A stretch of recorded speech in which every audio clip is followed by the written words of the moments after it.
Hi, this is Sue from Creations by Sue, and I also have a shop out on Etsy called Whirl Hill Creations. I'm going to show you this morning how to hoop a cap for the Redline. I'm going to start out with, we've got the main frame attached to our table.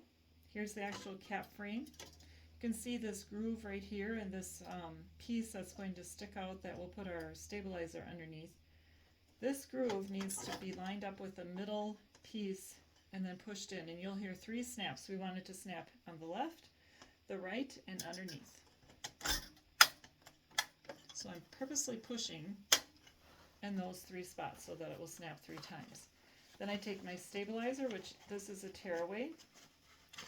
It's a little wrinkled because this is my 3rd time trying to demo this to you and have it turn out correctly. So I've got that on there, and I cut it slightly large, so I'm sure to have everything that I'm embroidering on some stabilizer. You don't have to cut it this large, but I did. And then here's our cap, and I've unsnapped it, and then I take the front lining and I pull that forward like this, all the way around, and then I make sure the cap is on the whole hoop. So you're going to go around the cap. I'm putting the front lining underneath this little piece here, and then I am making sure that the whole cap is on the outside of all the cap frame. There's those rods on the bottom sticking out. You want to make sure that it's around those and not inside of those, which you'll find out why that is later in a little bit. And then the center of my hat, I always keep it a little bit to the left, because when I pull up this piece right here to hook the cap in, and when I go to tighten it, it often will pull the cap, or always pulls the cap to the right for me on my frame. You'll have to see what works best for you. So I'm going to put a little more to the left. Make sure that this piece is inside the seam of the cap, up here along the bill of the cap. And I'm still making sure that my facing, or my rim, that little inside rim piece is out, and then we're going to hook it up, which, there we go.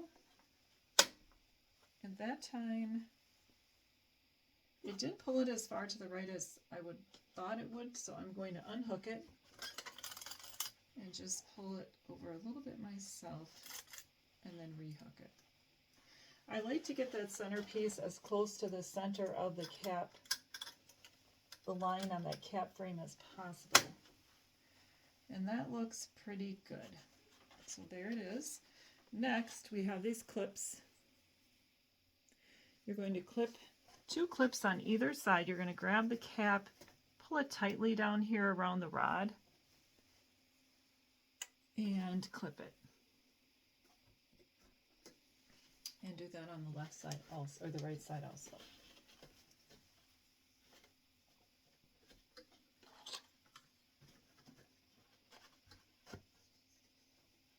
And make sure you can see down there.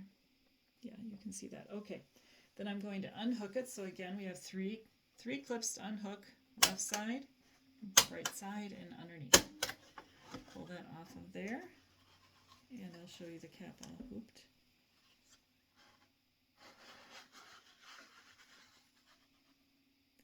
And now it's ready to go to the machine.